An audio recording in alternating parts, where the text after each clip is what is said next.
اللہ نے فجر میں جاگنے کا حکم کیوں دیا ہے؟ سائنسدانوں کی یہ باتیں آپ کو ہلا کر رکھ دیں گی۔ سائنسدانوں نے فجر کی نماز کے وقت پر ریسرچ کی کہ اس وقت جاگنے سے کیا ہوتا ہے، تو تحقیق میں جو معلوم ہوا سن کر آپ کبھی فجر کی نماز نہیں چھوڑیں گے۔ اور حضور صلی اللہ علیہ وآلہ وسلم نے کیوں فرمایا تھا، بسم اللہ الرحمن الرحیم۔ ایک حیرت انگیز اور سبق آموز واقعہ، ابن عقیل رحمہ اللہ اپنا واقعہ لکھتے ہیں کہ میں بہت ہی زیادہ غریب آدمی تھا۔ ایک مرتبہ میں نے طواف کرتے ہوئے ایک ہار دیکھا جو بڑا قیمتی تھا، میں نے وہ ہار اٹھا لیا۔ میرا نفس چاہتا تھا کہ میں اسے چھپا لوں، لیکن میرا دل کہتا تھا ہرگز نہیں، یہ چوری ہے، بلکہ دیانتداری کا تقاضا یہ ہے کہ جس کا یہ ہار ہے اسے میں واپس کر دوں۔ چنانچہ میں نے موطاف میں کھڑے ہو کر اعلان کیا کہ اگر کسی کا ہار گم ہوا ہو تو آ کر مجھ سے لے لے۔ کہتے ہیں ایک نابینا آدمی آیا اور کہنے لگا یہ ہار میرا ہے اور میرے تھیلے میں سے گرا ہے۔ میرے نفس نے مجھے اور بھی ملامت کی، ہار تو تھا ہی نبینے کا، اس کا کسی کو کیا پتہ چلتا، چھپانے کا اچھا موقع تھا، مگر میں نے وہ ہار اسے دے دیا۔ نبینا نے دعا دی اور چلا گیا۔ کہتے ہیں میں دعائیں بھی مانگتا تھا کہ اللہ میرے لیے کوئی رزق کا بندوبست کر دے۔ اللہ کی شان دیکھے میں وہاں سے ہلا آ گیا۔ یہ ایک بستی کا نام ہے، وہاں کی ایک مسجد میں گیا تو پتہ چلا کہ چند دن پہلے امام صاحب فوت ہو گئے تھے۔ لوگوں نے مجھے کہا نماز پڑھا دو۔ جب میں نے نماز پڑھائی تو انہیں میرا نماز پڑھانا اچھا لگا۔ وہ کہنے لگے تم یہاں امام کیوں نہیں بن جاتے؟ میں نے کہا بہت اچھا۔ میں نے وہاں امامت کے فرائض سر انجام دینے شروع کر دیے۔ تھوڑے ہی دنوں کے بعد پتہ چلا کہ جو امام صاحب پہلے فوت ہوئے تھے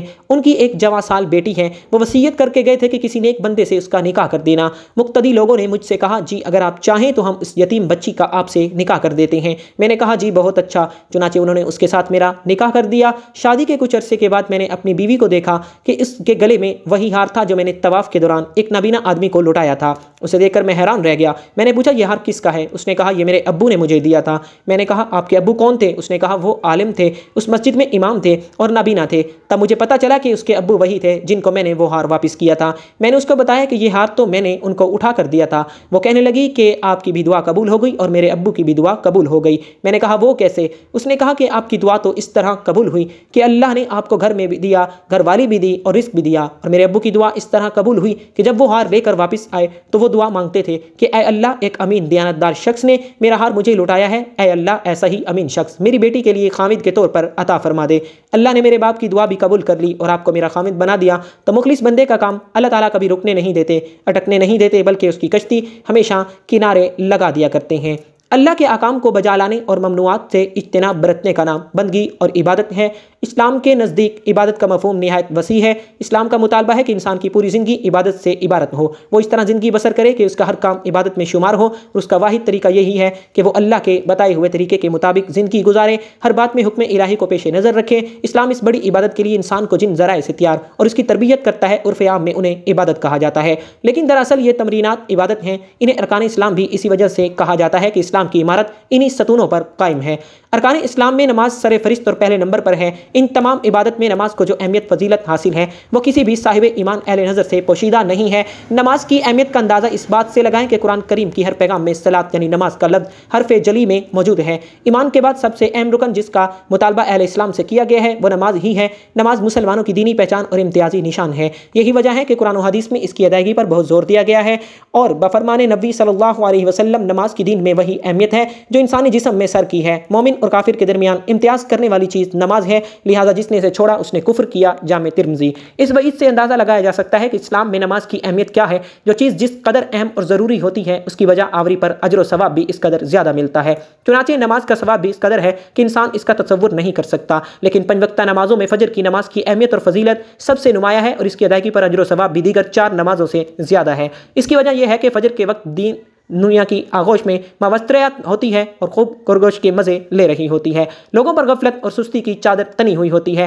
ایسے میں نرم و گرم آرام دہ بستر کو چھوڑ کر اللہ کی اطاعت محبت میں بارگاہ الہی میں سجدہ ریز ہونا بڑا پرمشقت اور نفس کو زیر کرنے جیسا مشکل کام ہے۔ اللہ کی سنت یہ ہے کہ بندے کو جس نیکی کرنے میں مشقت زیادہ ہو اور نفس و شیطان سے لڑائی لڑنی پڑے، اللہ اس پر زیادہ اجر و ثواب عطا کرتا ہے، چاہے وہ نیکی کتنی ہی چھوٹی کیوں نہ ہو۔ قرآن سے بھی فجر کی نماز، فجر کی قرات تلاوت قرآن کی اہمیت جاگر ہوتی ہے، جس سے فجر کی وقت اور نماز فجر کی اہمیت کا پتہ چلتا ہے۔ سورہ بنی اسرائیل میں فرمایا فجر کا قرآن بے شک فجر کی نماز میں پڑھا جانے والا قرآن محسوس و مشہود ہو کر سامنے آ جاتا ہے، یعنی اگر فجر کی نماز میں پڑھا جانے والا قرآن اگر سمجھ کر بغور پڑھایا جائے تو وقت فجر کے تمام انوار و تجلیات اس برکات متشق ہو کر اللہ کی وجود اور اس کی وحدانیت کی گواہی دیتے ہوئے محسوس ہوتے ہیں۔ حدیث نبوی سے بھی نماز کی اہمیت کا پتہ چلتا ہے۔ آپ نے نے فرمایا فجر کی 2 رکعت سنتیں دنیا اور دنیا کی ہر چیز سے افضل ہیں۔ قرآن و حدیث اور اسلامی لٹریچر میں دنیا سے مراد مشرق و مغرب، شمال و جنوب کا کرۂ ارض نہیں بلکہ دنیا سے مراد ہے۔ یہ کائنات اور اس کی تمام تر نعمتیں، خزانے دولت و ثروت اور حکومت و وسطوت مراد ہیں۔ سوچنے جب فجر کی 2 رکعت سنتوں کی یہ فضیلت ہے کہ پوری دنیا کی نعمتیں اور خزانے اس کے سامنے ماند ہیں، تو پھر فجر کی فرض کا کیا عالم ہوگا۔ صحیح مسلم کی روایت میں ہے کہ رسول اللہ نے فرمایا جو شخص فجر کی نماز پڑھ لیتا ہے وہ اللہ کے ذمے میں آ جاتا ہے، یعنی جو شخص نماز فجر کا فریضہ ادا کرتا ہے وہ اللہ کی حفاظت میں آ جاتا ہے اور اسے کوئی نقصان نہیں پہنچ سکتا۔ بخاری و مسلم ہی کی ایک روایت میں ہے کہ جس نے ٹھنڈے وقت کی نمازیں فجر اور عصر ادا کر لیں وہ جنت میں داخل ہوگا، یعنی آپ نے فجر و عصر ادا کرنے والوں کو جنت کی بشارت سنائی۔ ایک اور روایت میں ہے کہ رسول اللہ صلی اللہ علیہ وسلم نے فرمایا جو شخص عشاء کی نماز باجماعت ادا کرے گا اسے آدھی رات کے قیام کا ثواب ملے گا، جو عشاء و فجر کی نمازیں باجماعت ادا کرے گا اس کے لیے پوری رات کے قیام کا ثواب ہوگا۔ سنن ابن داؤد۔ نماز فجر کی ادائیگی میں ہماری سستی، غفلت اور کاہلی کوتاہی انتہا کو پہنچ ہوئی ہے۔ کوئی بھی موسم ہو بقیہ 4 نمازوں کے مقابلے میں فجر میں نماز بہت کم تعداد میں ہوتے ہیں۔ یہی حال گھروں میں خواتین کی نماز فجر کا ہے۔ فجر میں وہ اہتمام نہیں ہوتا جو بقیہ 4 نمازوں کی ادائیگی میں ہوتا ہے۔ موسم گرما میں راتیں چھوٹی ہونے کا بہانہ اور موسم سرما میں صبح سردی کا عذر، لیکن ہمارا ہر بہانہ اور عذر نماز میں کوتاہی و غفلت کے سلسلے میں اللہ کے ہاں ناقابل قبول ہوگا۔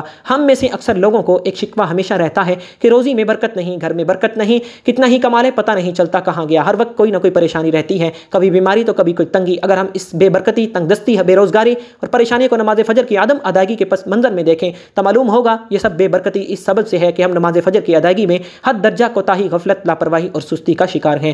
رسول اللہ کی اس حوالے سے متعدد احادیث موجود ہیں جن میں رزق کی تقسیم و فراوانی اور برکت کو نماز فجر کی ادائیگی سے مشروط کیا ہے۔ ایک فرمان نبوی کا مفہوم ہے کہ رزق تقسیم کرنے والا فرشتہ ہر صبح فجر کے وقت بندوں کا رزق لے کر زمین پر اترتا ہے، لہذا جو دروازہ فجر کے وقت کھلا ہوتا ہے فرشتہ اس کا رزق دروازے پر رکھ کر چلا جاتا ہے، اور جو دروازہ فجر کے وقت بند ہوتا ہے فرشتہ اس کا رزق واپس لے کر چلا جاتا ہے۔ اس فرمان نبوی میں فجر کے وقت دروازہ کھلا ہونے کا مطلب یہ ہے کہ جس گھر کے افراد صبح فجر کے وقت بیدار ہو کر نماز فجر ادا کرتے ہیں انہیں ان کا رزق ادا کر دیا جاتا ہے۔ دروازہ بند ہونے سے مراد یہ ہے کہ جس گھر کے رہنے والے صبح فجر کے وقت سوتے رہتے ہیں اور نماز فجر کی ادائیگی میں غفلت کوتاہی کی مرتکب ہوتے ہیں انہیں ان کے رزق کے محروم رکھا جاتا ہے۔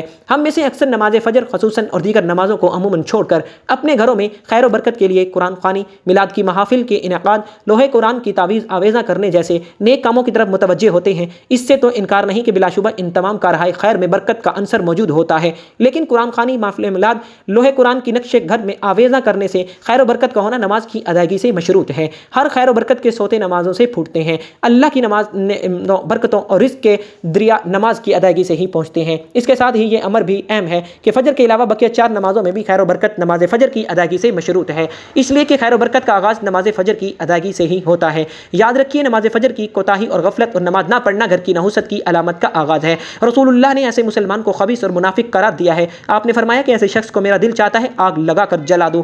ناظرین، کبھی آپ کے ذہن میں یہ سوال آیا کہ اللہ نے ہمیں فجر کے وقت جاگنے کا حکم کیوں دیا ہے؟ کیا فجر کا وقت صرف نماز پڑھنے کا وقت ہوتا ہے؟ کیا اس وقت کے پیچھے ایک راز پوشیدہ ہے؟ وہ راز کیا ہے؟ اس راز کو جاننے سے پہلے ضروری ہے کہ ہم نماز کے بارے میں جانیں جو ہم پر دن میں 5 مرتبہ پڑھنا فرض کی گئی ہے، اور یہ 5 نمازیں کس طرح فرض ہوئی اس کے پیچھے بھی ایک شاندار وجہ ہے، جس وجہ کا مظاہرہ سفر معراج میں اس وقت ہوا جب حضرت محمد صلی اللہ علیہ وسلم اللہ سے ملاقات کے لیے وقت کے انتہائی مختصر حصے میں 7ویں آسمان سے بھی آگے تشریف لے گئے تھے۔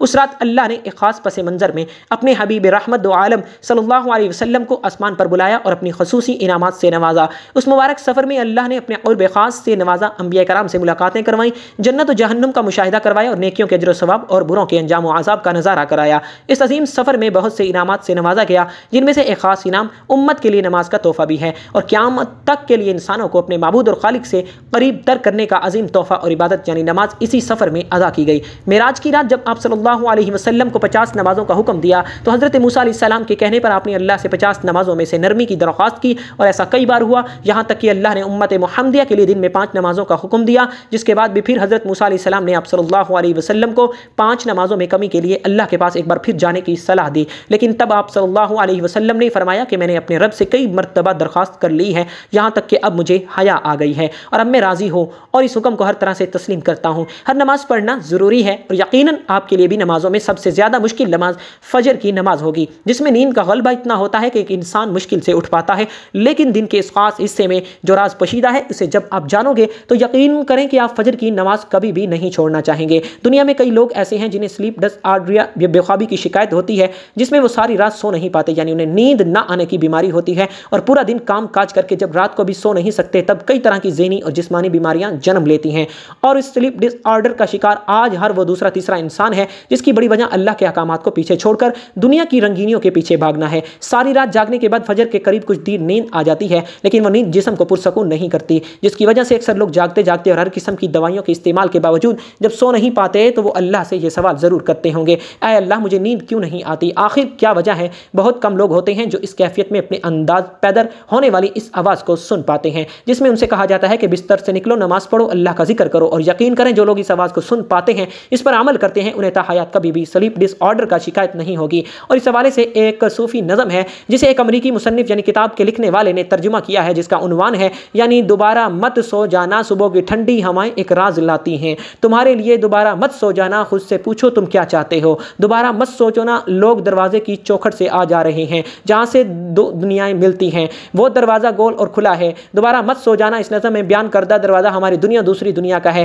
جہاں سے فرشتے شام اور صبح کو آتے ہیں، جن کا ذکر اس حدیث پاک میں ملتا ہے جس میں آپ نے فرمایا رات اور دن میں فرشتوں کی ڈیوٹی بدلتی رہتی ہے، اور فجر اور عصر کی نماز میں ڈیوٹی پر آنے والے فرشتے اور جانے والے فرشتے ایک دوسرے سے ملتے ہیں، پھر تمہارے پاس رہنے والے فرشتے جب اوپر چڑھتے ہیں تو اللہ تعالیٰ پوچھتا ہے، حالانکہ وہ ان سے بہت زیادہ اپنے بندوں کے متعلق جانتا ہے، کہ میرے بندوں کو تم نے کس حال میں چھوڑا؟ تو وہ جواب دیتے ہیں کہ ہم نے جب ان کو چھوڑا تو وہ فجر کی نماز پڑھ رہے تھے، اور جب ان کے پاس گئے تب وہ عصر کی نماز پڑھ رہے تھے۔ فجر اور عصر کی نمازوں کے اوقات میں سونے سے منع کرنے کے پیچھے بھی ایک بڑی وجہ ہے، اور وہ یہ ہے کہ سائنس کہتی ہے کہ صبح سورج طلوع ہوتے وقت اور شام کو غروب ہونے سے پہلے سونا نہیں چاہیے، کیونکہ صبح کے وقت زمین پر آکسیجن بہت زیادہ مقدار میں ہوتی ہے، جس وقت ماحول زیادہ تر و تازہ ہوتا ہے، اور یہ آکسیجن آپ کو دن بھر فٹ رکھنے کے لیے انتہائی ضروری ہوتی ہے، تو جو اس وقت سو جاتا ہے وہ اس تازہ آکسیجن سے محروم رہ جاتا ہے، اور عصر کے وقت زمین پر آکسیجن کی کمی ہو جاتی ہے، تو اگر کوئی سو جاتا ہے تو آکسیجن کی کم مقدار ہی مل پاتی ہے، جس کی وجہ سے جب وہ جاگتا ہے تو اس کے سر میں درد اور طبیعت بوجھل ہو جاتی ہے، اور یہی بڑی وجہ ہے کہ دین اسلام میں ان دونوں اوقات میں سونے سے منع فرمایا گیا ہے۔ رسول اللہ صلی اللہ علیہ وسلم نے فرمایا طلوع شمس سے پہلے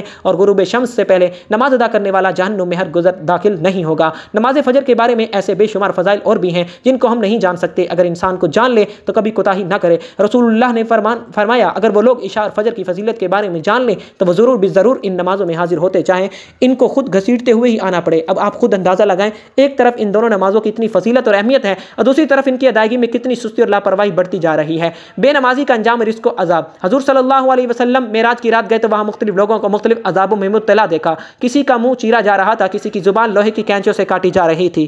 ایک قوم کو حضور نے دیکھا کہ جن کا سر پتھر سے کچلا جا رہا تھا، نظر آنے تک دوبارہ صحیح ہو جاتا تھا۔ حضور صلی اللہ علیہ وسلم نے فرمایا یہ کون لوگ ہیں؟ کہا یہ وہ بد نصیب شخص ہیں جو 5 فرض نمازیں نہیں پڑھا کرتے تھے، یہ تھوڑی سی زندگی ہے، زیادہ سے زیادہ کوئی 70 سال بسر کرنے پتہ نہیں کل ہمارا آنے والا کہاں ہے۔ بد نصیب ہے وہ شخص جس کو سجدہ نصیب نہیں ہے۔ حضور نے فرمایا نماز چھوڑنا تو خیر بہت بری بات ہے، جو شخص نماز پڑھتے ہی لیکن جماعت کے ساتھ نہیں پڑھتے، فرمایا جی چاہتا ہے کہ اپنی جگہ کسی اور کو کھڑا کر دوں اور جوانوں کا ایک گروہ ساتھ لوں، جس شخص مسجد میں نماز پڑھنے نہیں آتے ان کے گھروں کو جلا دوں۔ رحمت للعالمین نبی فرما رہے ہیں ان کے گھر کو آگ لگا دوں۔ اتنا غصہ ان لوگوں پر جو مسجد میں آ کر نماز نہیں پڑھتے، اور جو پڑھتے ہی نہیں۔ اس دور میں کوئی مومن تھا جو نماز نہیں پڑھتا، نماز تو نماز رہی لیکن ان میں سے اکثر افراد کو جمعہ بھی نصیب نہیں ہوتا۔ حضرت ابن جبر نے ایک روایت لکھی ہے، شخص نماز ترک کرتا تھا، اس کو بہت ساری رسوائیاں ہیں، فرمایا یہ دنیا پر اس کی سزائیں ہیں، اس کی عمر سے برکت اٹھا لی جاتی ہے، نمبر 2 اس کے چہرے سے صالحین کا نور اتار لیا جاتا ہے۔ اللہ تعالی ہم سب کو 5 وقت نماز پڑھنے کی توفیق عطا فرمائے اور ہمارا خاتمہ بالخیر فرمائے، آمین۔ ناظرین کمنٹ باکس میں اللہ کے 99 ناموں میں سے